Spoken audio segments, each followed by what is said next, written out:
ସମସ୍ତଙ୍କୁ ମୋର ସାରସ୍ୱତ ପ୍ରଣାମ। ମୋ ଭାଷା ମୋ ସାହିତ୍ୟ को ଭଲ ପାଉଛନ୍ତି ବୋଲି ମୁଁ ଆପଣମାନଙ୍କୁ କବି ପ୍ରଶାନ୍ତ କୁମାର ପ୍ରଧାନଙ୍କର ରଚିତ କବିତା କର ନାହିଁ ଭେଦଭାବ ଏହି କବିତାକୁ ମୁଁ ସମୀରନ ମିଶ୍ର ଆବୃତ୍ତି କରିବା ପାଇଁ ଯାଉଛି। ମୁଁ ଆଦଣ୍ଡି ପବ୍ଲିକ ସ୍କୁଲର ଛାତ୍ରୀ ଅଟେ। ସେଥିପାଇଁ ଆମ ସାହିତ୍ୟ ସାଥୀ ୟୁଟ୍ୟୁବ ଚ୍ୟାନେଲକୁ ଲାଇକ୍, ସେୟାର ଓ ସବସ୍କ୍ରାଇବ ନିଶ୍ଚୟ କରିବେ। ତାହେଲେ ଆଉ ଡେରି କାହିଁକି, ଆସନ୍ତୁ ଶୁଣିବା କବିତା କର ନାହିଁ ଭେଦଭାବ।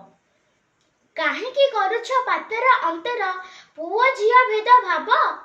ସମାନ ଆଖିରେ ଦେଖିଲେ ତାହାକୁ ଏ ଦେଶ କରିବ ଗର୍ବ।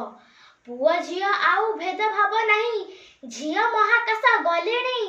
ପୁଅଙ୍କ ଭଳିଆ ଏ ଦେଶର ଝିଅ ବିଦେଶରେ ନାଁ କଲେଣି। ଏ ଦେଶର ନାରୀ ରାଷ୍ଟ୍ରପତି ପୁଣି ପ୍ରଧାନମନ୍ତ୍ରୀ ବି ହେଲେଣି। ଏକା ଏକା ଆଜି ବିମାନ ଉଡ଼ାଇ ବିଦେଶକୁ ଯାତ୍ରା କଲେଣି। ଯୋଗ ଦେଉଛନ୍ତି ସେନାବାହିନୀରେ, ହାତରେ ବନ୍ଧୁକ ଉଠାଇ। ଦେଶ ପାଇଁ ପ୍ରାଣ ବଳି ଦେବା ପାଇଁ ଦିଅନ୍ତି ଛାତିକୁ ପତେଇ। ଦୂରେଇ ଦିଅ ହେ ମନରୁ ତୁମର ପୁଅ ଝିଅ ଭେଦଭାବ। ଝିଅକୁ ସମାନ ଦିଅ ପୁଅ ଭଳି, ରହିବ ନାହିଁ ଅଭାବ। ଧନ୍ୟବାଦ।